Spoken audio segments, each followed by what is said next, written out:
I'm Sarah Thebarge, and I wrote this book that's called The Invisible Girls. The basic premise of the story is that it weaves my story together with the story of a Somali refugee family that I met on the Max here in Portland. And the premise of the book is that when I meet them for the first time, we look very different on the outside. So we've got different ethnicity, skin tone, religion, dress, anything you could imagine is different about us.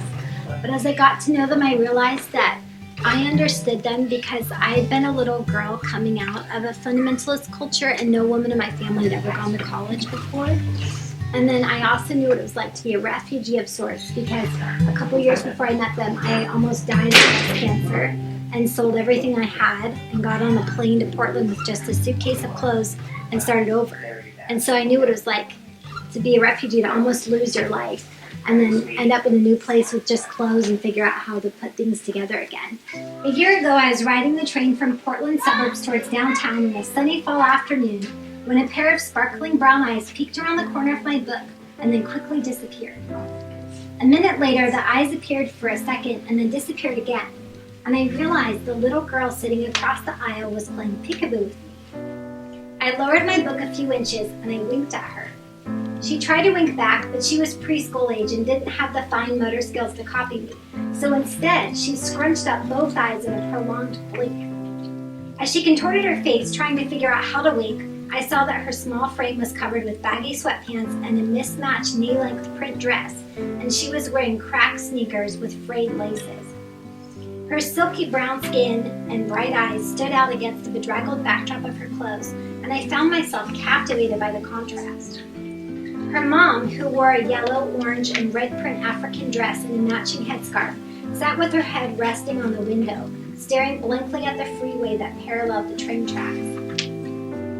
She was short and stout, and her skin was wrinkle-free, but her shoulders drooped and her brow was furrowed, making it difficult to guess her age.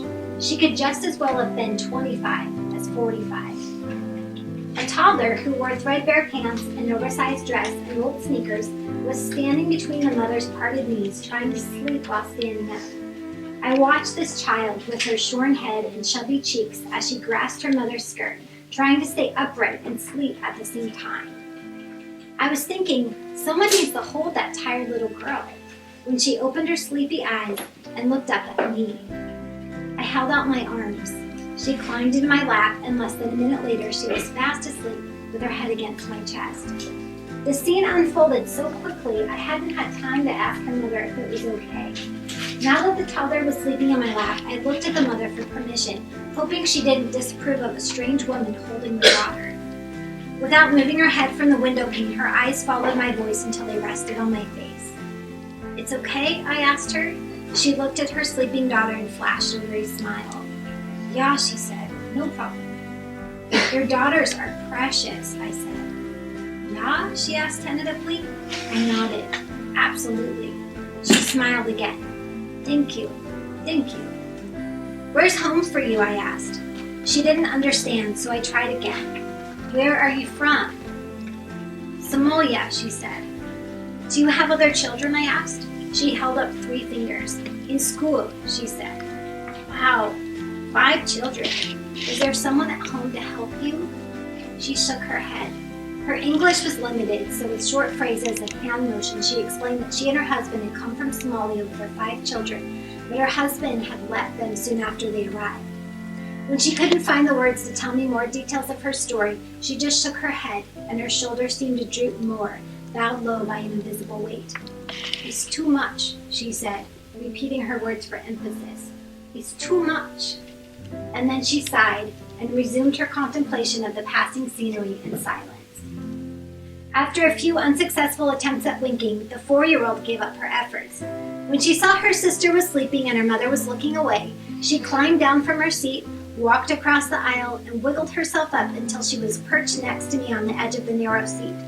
She took 2 dice out of her pocket, placed them in my palm, and closed my fingers around them. She looked up at me, her wide eyes sparkling with anticipation. "My game," she said. "This my game." Then she tried to pry my fingers away from the dice, laughing while I pretended that my hand was an unyielding claw.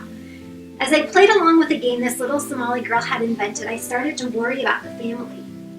I thought about how overwhelmed I'd be if I were abandoned in a country 10,000 miles from home, left to care for 5 children by myself with no language training and no money.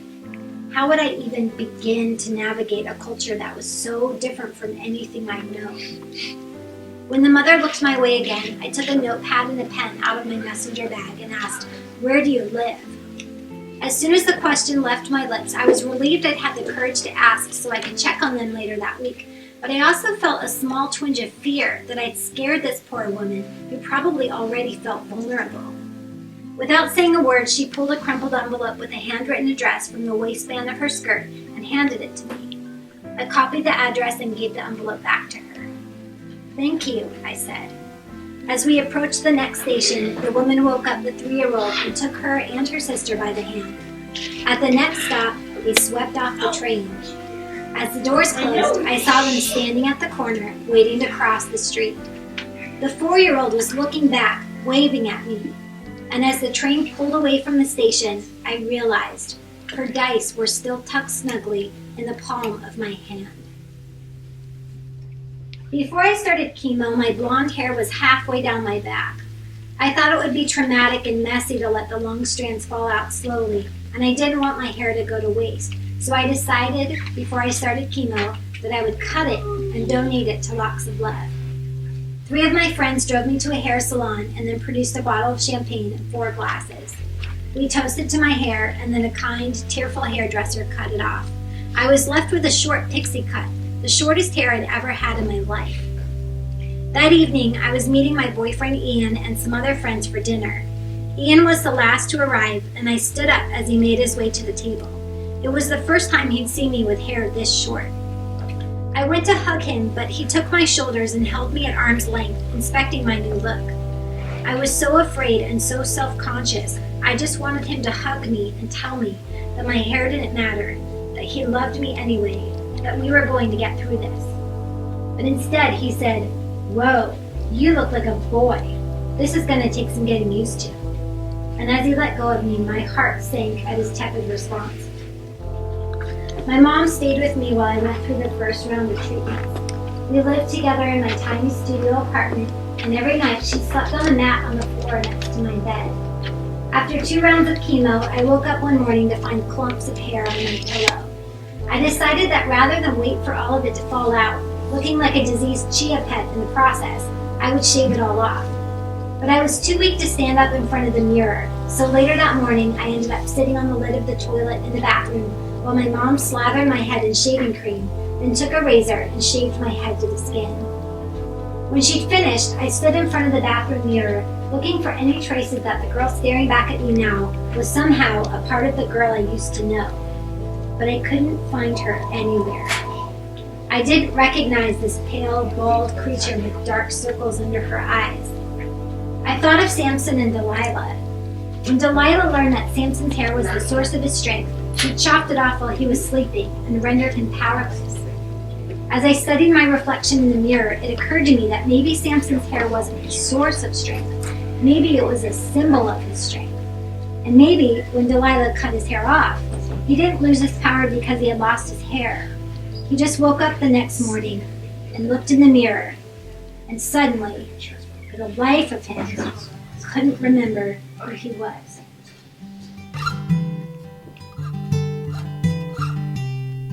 My broken chest, half breathing, all these dry bones, oh, the shell I've just outgrown. Wait for me, wait for me.